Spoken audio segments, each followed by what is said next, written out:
it is my pleasure to introduce you to Amy Franco. She's the founder and CEO of Impact Instruction Group, which helps organizations develop their top talent and future leaders through customized leadership and onboarding programs. She established and moderates forums for learning executives in both Columbus, Ohio, and Cleveland. She's on the board of the Girl Scouts of Ohio's Heartland, where she is responsible for leading the council's efforts in attracting, retaining, and developing top board talent. Amy was selected as one of 12 outstanding women for the Women for Economic and Leadership Development Women You Should Know 2015 calendar. And it's my pleasure to introduce Amy Franco. So I'm going to go ahead and switch control over to you. And thank you so much for contributing your time and talents to Cite today. Oh, thank you so much, Sandy, and I really appreciate this time, and I was thrilled that we had such a great response to our topic today, which is all around game changers, technology trends in learning and development. I think we had close to 100 of you register for today, so that tells me that we've hit the mark in terms of a hot topic. But before I dive into our conversation for today, first, Sandy, I'd really like to thank you personally, as well as Brad Gutcher, and also for Mark Fine out there for your partnership and your support. I sincerely appreciate everything that you all have done to help us bring this to life for today, so thank you. So let me start by sharing a little bit about what we're going to cover today. Impact Instruction Group conducts an annual trend survey, and it's specific to what's trending in the world of technology-based learning and development. And as our teams become more global and more virtual, our pulse on technology and how it's affecting our training initiatives, that's going to become even more important to us in this field. And so this year we did something a little bit different by conducting a companion survey that was specific to Cite members. So we conduct our general survey, and then we conducted this survey that was very specific to Cite and your organization. In the next 45, 50 minutes or so, we'll share with you some of the key findings from that survey and also compare it to our annual survey findings. And then I'm going to dive into some additional specifics around some of these key trends and technology-based learning methods that we should all be tracking as learning practitioners in the field. And at the end of our conversation, I'll share the one trend that absolutely never goes out of style that every learning professional should be developing and refining. So what I'm going to do here first is I'm going to get us warmed up a little bit with a poll question. And Sandy, if you want to go ahead and get that loaded up. Okay, what is your current organizational role? Very easy. Just go ahead and check the one that best fits you, and we'll give you a countdown. This is a pretty easy question. So 5, 4, let's get everyone voting. Let's get to 90%. 3, 2, 1. Okay, I'll close the poll. We got to 91. Great job, everyone. I'll share the results. And it looks like, oh, wow, 25% down the line. 25% in leadership, 25% instructional design, 22% learning technology, 6% talent management, and 22% other. So put the other, those that answered other, into the question box. I'll share that out with the group.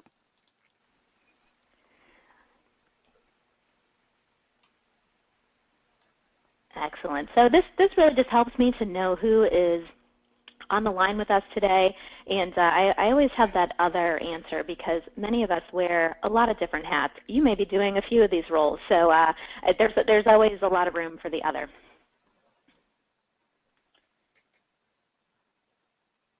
All right. So when we conduct our annual survey, we are looking at several key areas that you see here on screen. And overall, there were a lot of similarities between the data that we received from Cite members as compared to our general survey data. A few of the differences we will cover relate to the areas of key investments, leadership support and engagement, mobile, and also the Tin Can API.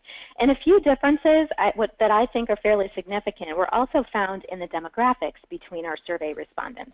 With the Cite responses, nearly 80% of our respondents represented organizations of 5,000 employees or fewer, whereas with our general population data, we had a much larger percentage of organizations that had greater than 10,000 employees. And of course, not surprising, almost 90% of our site respondents are L&D practitioners or they are in L&D leadership roles, so as I expected. So let's start off by talking a little bit about the key investments area. So with our general survey, what I found is that it's not a huge surprise with our general survey that e-learning is still at the very top of the list here, with 85% of organizations planning to have e-learning as part of their overall portfolio. Webinars and video are also very strong contenders, and I think organizations have become very conditioned to having these delivery methods in their portfolios.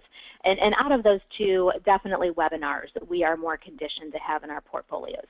With site members, the webinar platform is really prevalent, as you can see here in this third column, with over 80% of site organizations making investments in webinar-based learning.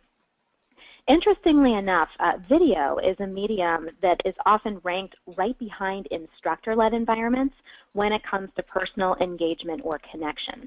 So if you are doing some comparisons around your investments and you have a strong instructor-led environment, there's a good possibility that video can be used as a companion to things that you might be doing in that instructor-led environment. And especially informal video is a medium that we absolutely have to start embracing, because this is going to continue to grow as a really popular learning delivery method. And with our site members, I see an opportunity to increase that use of video. As you can see here, just a little over 50% of our respondents are making investments there. And of course, one of the biggest criticisms that we often encounter with e-learning and even webinars is the feedback that we often get is that they can be boring, not engaging, too long, but the reality is significant investments are continuing to be made there. And so that tells me that as training professionals, part of where we can add value for any technology-based deliverable is through really thoughtful and relevant design. So knowledge of the current tools at our disposal, device knowledge is starting to become even more and more important. And as you probably hear from your audiences, and this is something I hear continually, short, just in time, and practicality. Those are the things that I hear continually as in feedback loops about how we need to be designing and developing for the future. Mobile games and virtual conferences are also big contenders. We're seeing more organizations getting serious about investments in mobile learning, and especially those with distributed populations. But as you'll see in a few moments as I get into a little bit more conversation around mobile, we aren't nearly there when it comes to embracing and really implementing mobile learning.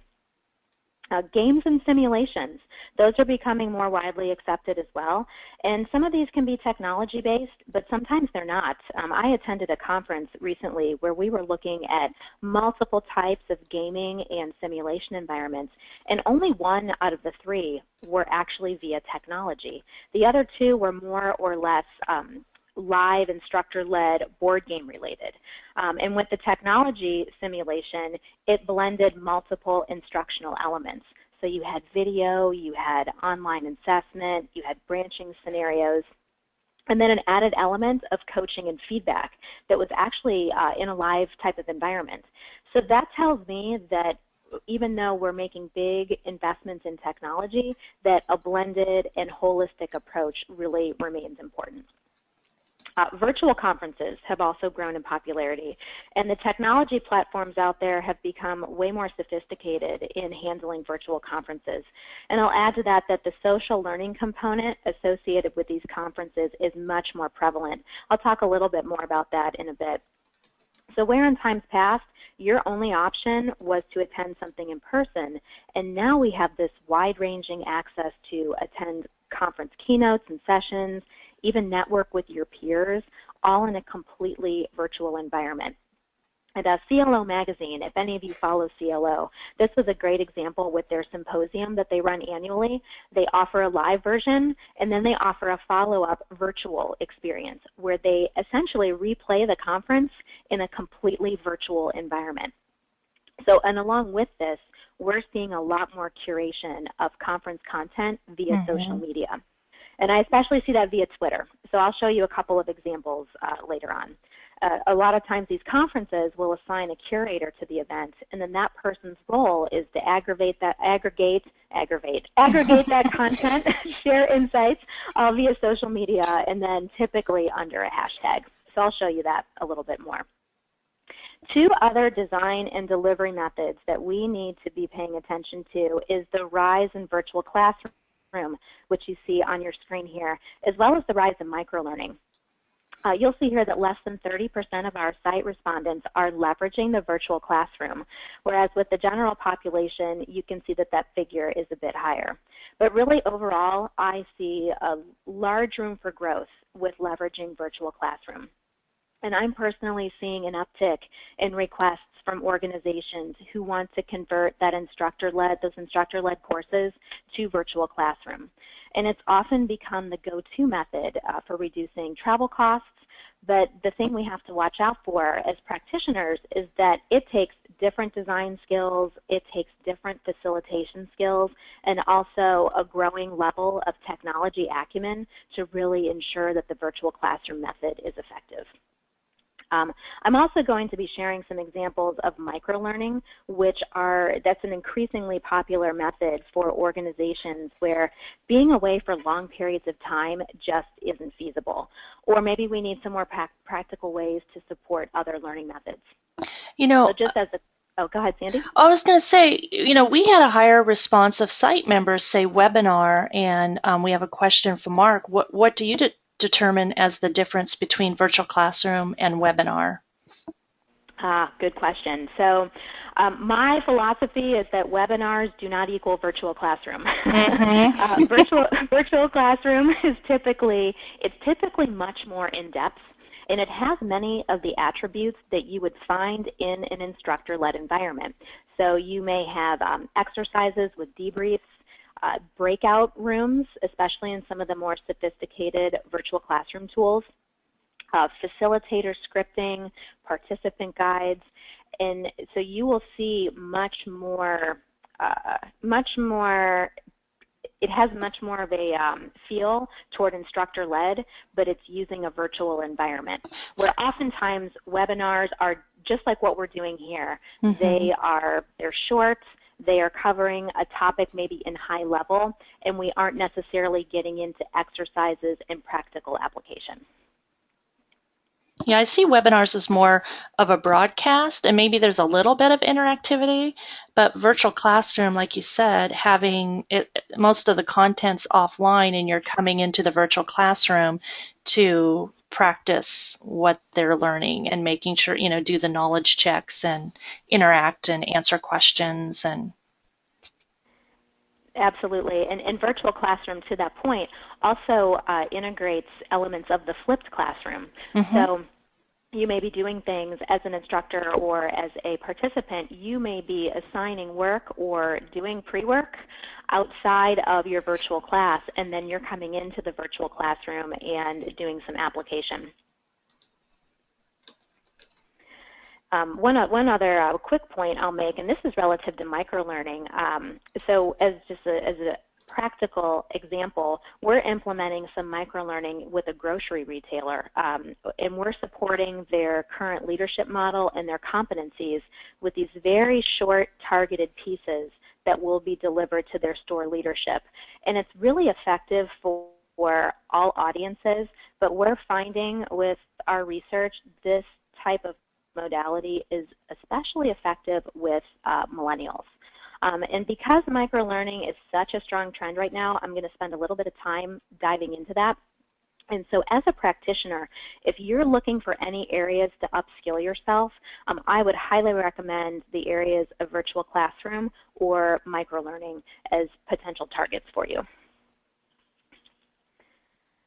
All right, so before I get into a little bit more about microlearning as a trend, I'm going to ask you to tee up the second poll question. So what is the average human attention span? And I know the answer because someone else mentioned this in a previous webinar, so I'll be curious to know how many of our webinar attendees know the answer. I know. As I was doing the research on this, I found it very interesting.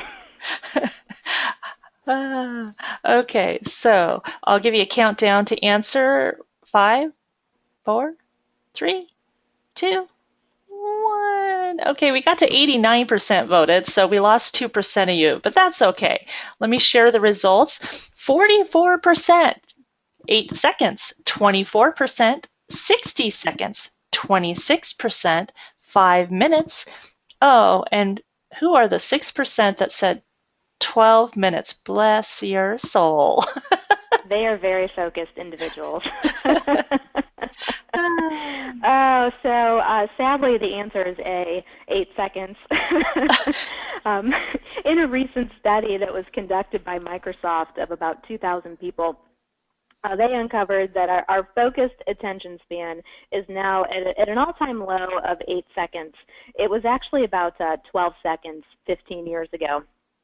And go ahead. Oh, it was funny because in another session they said, well, the attention span of a goldfish is 9 seconds, so now we're less than a goldfish. Yes, I read that same article, and it's I'm like, oh, that's a sad comparison. So with all that said, I'm going to do my level best to keep us all intently focused for the next 45 minutes or so. And as if you do your own research on these types of things, you'll see different points of view on this. You'll probably also see varying figures. I've even seen some research that puts human attention span as high as 20 minutes. So you'll see different types of research figures. I think the major point to take away here is that we are in this environment where we are constantly competing for focus and attention with the people that we are designing learning for.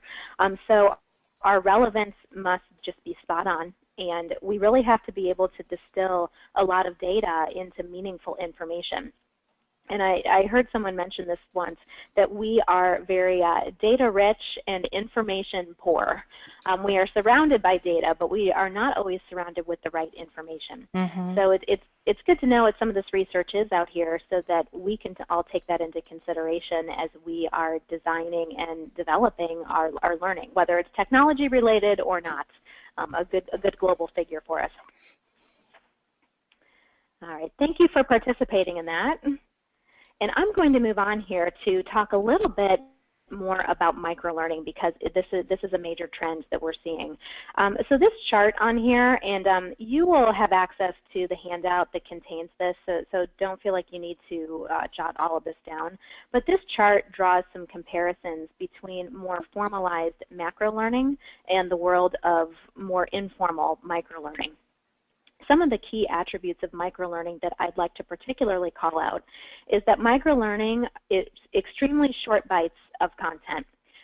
You'll see here that can be anywhere from a few seconds up to about 15 minutes. I tend to see the average maybe around 6 to 8 minutes. The other important thing to note here is that the content itself doesn't hinge on other content. So in other words, it can stand on its own as a complete piece. You might string it to other things, but if it was out there on its own, it would stand in its own right. It tends to be very informal and also heavily social, and I'll show you an example on the next slide. Informal or microlearning really tends to meet people where they are in their environment. So the grocery retailer that I mentioned a couple minutes ago, one of their mottos is in the store, on the floor. And that's where they really want to be delivering a lot of their learning content. So I would imagine if you are serving folks that are out in the field, this would have the same kind of relevance to those folks. Often, but not always, microlearning uses technology as a delivery mechanism. And the learner takes a much more active and social role in microlearning. often shaping the content in an improvisational way, as they might be sharing it or using it with peers or leadership. And it also tends to focus on practical application versus theory. So that's what allows us to make it very short, it's very targeted, very practical. So here's a nice example of microlearning in practice, and it also leverages elements of social media. So each week, the eLearning Guild hosts what they call Guild Chat on Twitter. So this is a moderated forum. It meets every Friday afternoon at 2 p.m. Eastern, and a topic is announced ahead of time, and the moderator posts about 3 to 5 questions. Each week, the audience is a bit different, and it tends to attract strong thought leaders and authors into the conversation, which I have found to be a great way to learn and interact with peers that maybe you would not have an opportunity to do so otherwise. You can drop in and out each week, and you can also get a copy of the transcript. So the moderator, the curator, pulls together the entire conversation and organizes it into a transcript. And it's all curated under this hashtag called Guild Chat. And so this is something that you personally can leverage using Twitter. So imagine maybe having someone from your team responsible for participating in something like this and then bringing back the learning to the team. Or if you happen to have an enterprise social network like Yammer or the like, you can adapt this concept internally to share knowledge, to gather information, to connect with peers and leaders. And I'm going to send out a chat. If there's anyone on Twitter, I've got all the Twitter handles that were shared by Amy of some of the folks that are in this Guild Chat if you want to follow them. And then you can search #Guild Chat. So I'll chat that out to you. Perfect. Thank you. A couple of other quick examples of microlearning. Short video and audio is a perfect example of microlearning. Cosmos is just one example of short videos from experts on a variety of personal and professional development topics. The idea here is that you get to pick and choose what you would like to pursue, of what's of interest to you. And more people are finding these sources of learning to augment what we're doing in our corporate learning environments. This is another example that's in the education realm, and this is called 5 Minutes of Daily Development, key topics that are delivered daily to one's inbox. These can be articles, they can be blog posts, videos, something that's very brief that can be consumed in 5 minutes or less. And the idea here, and what makes this a little bit different than something that's video or audio podcast related, and with this particular example, this is actually pushed out at a spaced interval. So if you do a push of pre-selected content versus a pull from the user where someone is searching and selecting what's relevant to them at this point in time. So a concept like this can be used as a performance development option that maybe is paired up with formal learning, or it can be standalone informal learning. So these are things that you can look at adapting to your own environment. So I wanted to mention an experience I had recently. I had a colleague that wanted to find out more information about video resources for time management. And this is when lynda.com was in the news because they were recently purchased by LinkedIn. And I thought, gosh, you should check out lynda.com, search time management.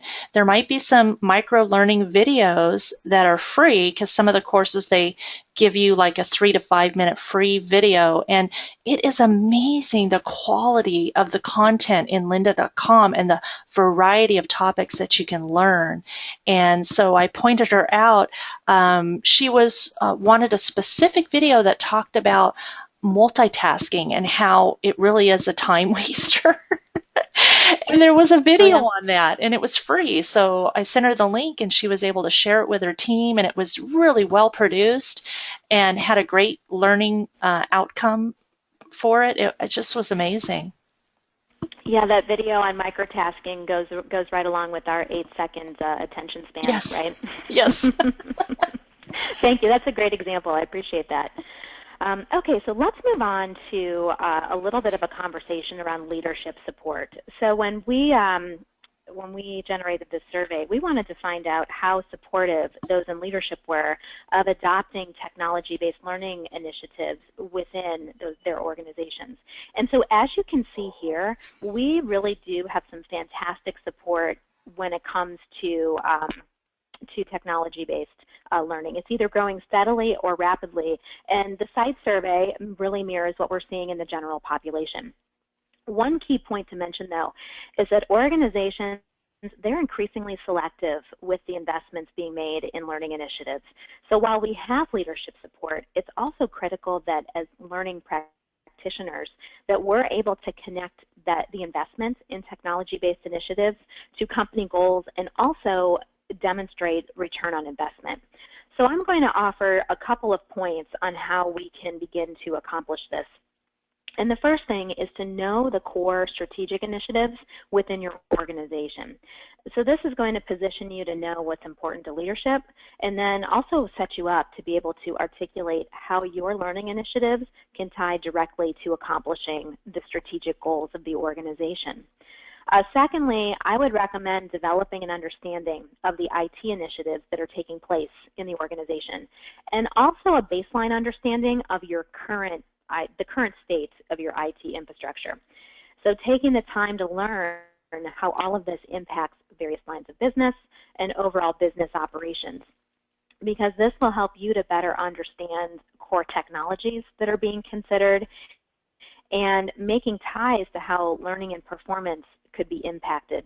And this might even direct your decisions about what tools are ultimately used for design and delivery of technology-based initiatives. So on the IT infrastructure, just a really quick case in point, we have a client that has a really distributed environment and a wide array of different technology devices in place. Probably similar to you if you are involved with learning initiatives that are supporting maybe field agents or claims adjusters, people that are out in a distributed environment. So as we were introducing a new learning delivery method, we had to have multiple conversations and conduct research across the territories of this client to understand how our recommendations would affect the organization. So we had to know the current state of their IT and just some general plans that they had 2 to 3 years out. So we had to do this background work and then be able to articulate these findings and recommendations back to the executive leadership team so that we could ultimately get buy-in for the direction that we were headed with this particular training. And so that's exactly what you might need to do in order to gain continued support and ultimately buy-in for those learning initiatives that have technology components to them. And as Sandy had mentioned a little bit earlier, and she's posting into the chat windows, lastly, following key thought leaders in the learning space that have specialties in technology-based learning. I'm always looking for folks who have that expertise or maybe a specialty in a certain area. So we're posting several that I follow in the chat window so that you can see them. And these folks range from e-learning to instructional design, mobile, virtual classroom. There's a good mix here of expertise areas. So as you're looking to follow those thought leaders, these are just a few that I would recommend. All right.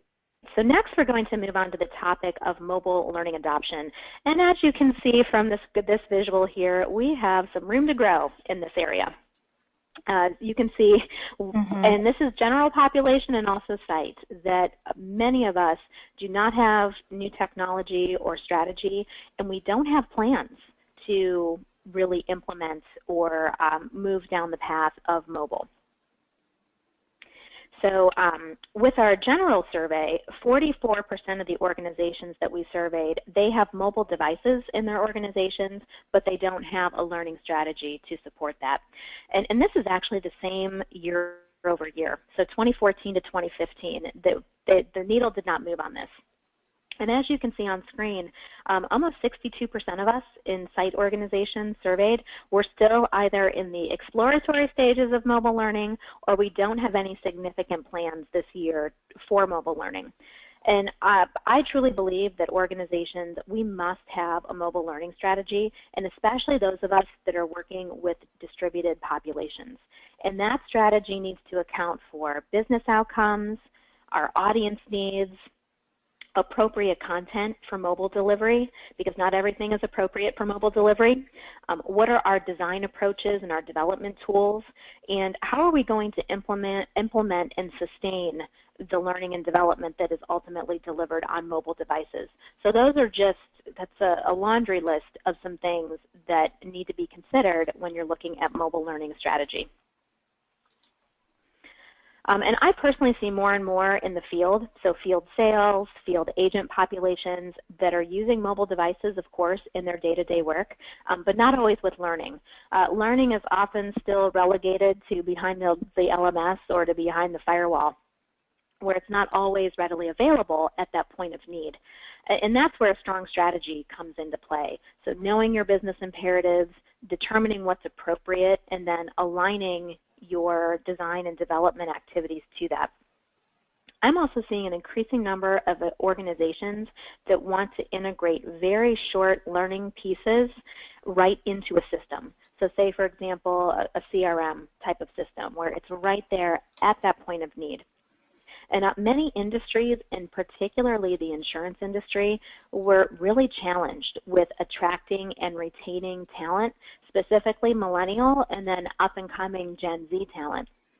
And those generations, and this shouldn't be a surprise to any of us, those generations, they're coming into organizations absolutely expecting this type of access to learning and social interaction. So they want this to be readily available to them. So the 8% of you that were on the previous slide saying that you do have a fully implemented mobile learning strategy, you're positioning yourself well to attract and retain the up-and-coming talent. So of the site members that are planning for mobile learning, 40% of us are planning to train current staff to address mobile learning trends. And this compares to 35% of our general organizations that we surveyed that plan to train current staff. And so this tells me, even though we do have some challenges here in terms of implementing mobile learning, that there is a recognition that there are some specific skill sets for the mobile learning environment, and that organizations do need to invest in making sure that people are ready for design and development on mobile. And I would add to that, very proactively following and experiencing these trends for yourself. So whether that's participating in a virtual conference, it's experimenting with social learning, it's experiencing some other type of learning, following thought leaders in the space, making it a point to actively learn what's on that horizon and participate in some of these mobile or other technology-based trends. And so lastly, I'll mention that in the report that we publish, we go into more depth on the topic of mobile learning, and we also draw some comparisons to consumer mobile usage, because we can draw on consumer behaviors and consumer mobile usage trends to really help drive our decision making about what to pursue in our own environments. So the report goes into a little bit more detail there. So along the lines of staffing and people, the skills conversation is a very important one. And according to some research by Bersin in their 2014 Corporate Learning Fact Book, more than 70% of the organizations they surveyed cite capability gaps as one of their top 5 challenges. There are very few people that I talk to that don't have this as a challenge. And within many of those organizations, it can take 3 to 5 years for even a seasoned employee to become fully productive. And I was personally surprised by that research, because you'll see some numbers, some different figures, but I was very surprised by that 3 to 5 years. And in fact, because of this, our team has developed an expertise in strategic onboarding plans. So we will consult with organizations to help them create role-based roadmaps that looks at the entire life cycle of a role to help develop expertise. And add to that, other Bersin research shows that the overall pipeline for leaders is really weak, despite efforts within many organizations to improve succession planning. Poor succession planning has really widespread implications for costs, retention, and overall organizational performance. And for those of us that work in smaller organizations, this becomes even more visible. So in our report, we list some key next generation skills in the areas of technical, business, and interpersonal that we should be looking for in developing our current workforce, as well as attracting and retaining future talent. And so you'll see a couple here that I have circled that I find to be particularly important to our field. And so the one that's in the top left there, around blending instructional design and development acumen, that ability to move fluidly between the two disciplines. And I am seeing this more and more, where we are hiring people that can move between instructional design and development acumen. Whereas in past, you would see a lot of organizations that have roles that are specific to instructional design and roles that are specific to development. I'm starting to see a morphing of some of those skill sets into a single person. So pay attention to that in terms of a skill that's on the horizon. Also in the center column there, when it comes to our business skills, the ability to make connections between various data points so that we can really articulate the full picture, and tying data points to results. One of the biggest challenges that organizations face is, I mentioned this before, we are inundated with data. We have data coming out of our ears, but the ability to actually interpret what that data means to our organization is a skill set that is sorely lacking in a lot of organizations. So that ability to make connections between data, what it means to the organization, and to be able to articulate that to leadership is a really key skill to have. And then lastly, in the interpersonal column, the ability to process and interpret data quickly, developing working knowledge in a really short amount of time, and being able to apply that to the situation at hand. The technical term for that is called cognitive load management, where we can take in a lot of different types of information and filter it to what's most important at that point in time. So the ability to do that is critical. And then lastly, the ability to collaborate virtually. I think this is a topic that's talked about quite a bit, but when we look at our organizations, how well are we able to collaborate virtually, and how good are we at being able to create engagement in virtual environments? This is something that we are going to continue to be challenged with as as more people work remotely, and especially as we're supporting distributed populations. All right, let's move on to social learning next. This is actually a new question for our 2015 survey. It was both in site and the general survey respondents. We were pretty evenly split. Site respondents, 52% of you have an enterprise social network, and 48% of you don't at this point in time. And of those with social networks, I would be interested to know which platforms you have installed. So if you want to put that into the chat just to see what we have out there for those of you that do have enterprise social networks. And ESNs, enterprise social networks, they are expected to be a $2.7 billion industry by 2017. This is a huge growing industry. And CLO magazine cites that industry research suggests that 70 to 80% of our learning is informal, and that's probably a statistic we're all familiar with, and therefore including social networking in our learning strategies provides for a more complete learning environment. So by incorporating ESNs or social, we have the opportunity to capture more organizational knowledge. We can cultivate more collaboration and relationship building within our teams, especially those of us that are in virtual environments. We can identify internal subject matter experts who are contributing value to the organization that we may not know of otherwise. And we can also access usage data that will allow us to improve our learning offerings. It's also really important to know the barriers to enterprise social networks. Technical implementation is always at the top of the list. Integration with other in-house systems, user adoption is a big one, and also metrics. And so of those big common barriers, I think user adoption is one element that we can most influence, followed next by metrics. And as you can see here, I have circled informal Q&A and also data analysis as two key areas I believe we can leverage the value of social networks. So for example, those of us out there that are providing insights via Q&A, maybe they get tapped for specific assignments or stretch assignments. Maybe they are even a possibility for leadership succession. And additionally, when we're analyzing conversations to identify trends and potential learning needs, we can improve our offerings and the relevance of training and continue to garner that leadership support that I was talking about a little bit earlier. And the one thing I'll point out here is that on our survey data, you can see here to the far right that site members that do have enterprise social networks, almost 20% of you are doing that piece where you are really looking at the data that is coming out of those so that you can make informed decisions about what to pursue in the future. All right, so home stretch here, our last major section of the report that we're going to cover is around the Tin Can API. And this was another new survey question for 2015. And the Tin Can API really continues to establish itself as the next generation of data gathering in learning technology. And you can think of it as the modernization of SCORM.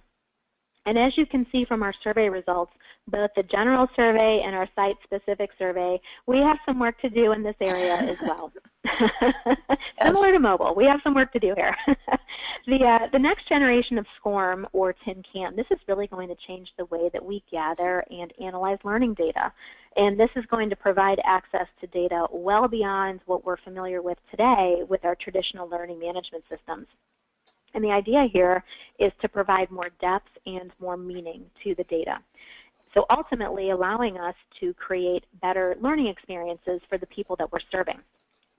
So whereas in the past we've really been bound to the data that resides in learning management systems for formal learning, the Tin Can technology will allow us to capture data points of both online and offline, formal and informal, and even capturing data from really different and disparate systems.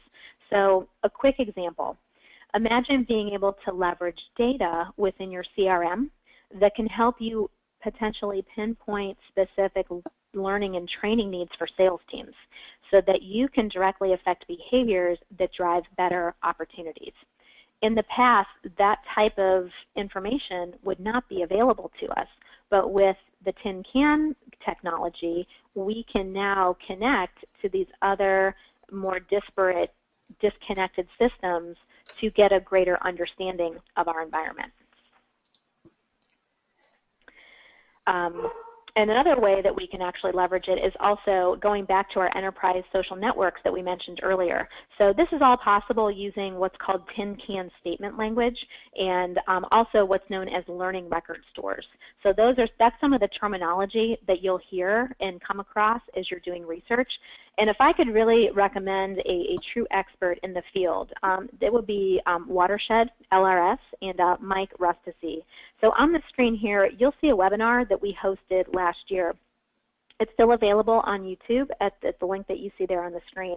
So if your organization is interested in exploring Tin Can further, this webinar, it's a great basic overview resource for you, and you can also talk with Mike's team in more detail if this is something that you're interested in exploring. So Jane is making a comment. She said, should refer to it as the Experience AI or XAPI. Have you heard of that before? Yeah, so all of that terminology is used interchangeably. So you'll hear it called Tin Can API, you'll hear it called the Experience API, or the X API for short. Mm-hmm. And so the jury's out on what it's eventually going to be known as. Well, you'll hear it in the industry referred to all three of those things. It's not unlike Wi-Fi being a short term for wireless internet, or the protocols that the more technical protocols of Wi-Fi. So you'll hear all of that nomenclature out there. But yes, I would definitely recommend tuning into this webinar if you have an interest in learning more about TinCan and seeing what the possibilities are for integrating it into your existing environments. All right, so I have just a couple final slides to share with you, and this is my trend that never goes out of style, and that is making sure that we in our roles are always positioning ourselves as true partners to the business. No matter what type of learning you are designing or developing, this is one trend that I always like to stay true to, because this helps us to elevate our role to one where we are part of strategic conversations, where we're making contributions that demonstrate business acumen. And in this table, I include a few of the key areas where you could make some immediate impact in terms of having strong business conversations. So in the time that we have left, I'll just pick one or two to elaborate on here. I would say that really rushing into conversations around creative treatments or talking about specific design processes, these are important. Creative treatments and design process are very important. Where I would always start in the beginning is to focus on the needs of the business and the learning outcomes, and using that as an opening to discuss creative ideas, and also framing our design processes in terms of how they will deliver client results. And it's great to show that we know our talk when it comes to creative and design. But again, as I mentioned earlier, just being able to flip the conversation a little bit to really tie that to what it means to the business. And also, you'll see this one down here, it's 3 from the bottom, around high-risk projects. One of the best ways that we can gain support, and I think mobile and TinCan are excellent ways to, excellent examples of this, to start small, and especially if this is something very new to your organization, finding those champions that are really interested in trying something new and helping to establish how it contributes to the business, how you can begin to track ROI. So rather than taking on a really big high-risk project, starting with something small where you can get some quick wins and some quick successes in order to grow the champion base. There is a great book by Chip and Dan Heath. It's called Switch, How to Make Change When Change is Hard. And it's a great book that talks about this concept, about how small changes in organizations can really gather steam and momentum and lead to larger scale change. So it's a great book, lots of stories, a quick read. So if this is something that's of interest to you, I would pick up that book because it elaborates on this concept here. And then the last one that I'll point out here is being risk averse, and instead knowing that when we are trying new things and innovating new things, there will always be stumbling blocks and little failures along the way. And as we position this as implementing things that we are learning from and starting in some lower risk areas, we can turn that risk aversion into being more innovative and taking some smart risks, if you will. And especially in the industry that we're in here, where we tend to be risk averse because that's part of our industry, but picking some smaller things and helping to turn the tide a little bit and develop some innovative mindsets, I think we're well positioned to do that with some of these technologies that we're seeing out here. And if anybody has anything else that they'd like to contribute via chat, when it comes to business conversations, we can pick those out here as we start to wrap things up. All right, so a couple more slides here. 2 final slides. This one is a special offer that we've put together for site members and for those that are listening in on this webinar. We are launching a micro-learning library of leadership courses. So back to our big trend around micro-learning, and we are looking to select 5 companies that are in the insurance space for an opportunity to participate in this program for 6 months. So this would allow you to offer learning on core leadership competencies, and all while leveraging this really on-trend technology in microlearning. And this is something that can also be leveraged on mobile devices if you're looking for something to test out there.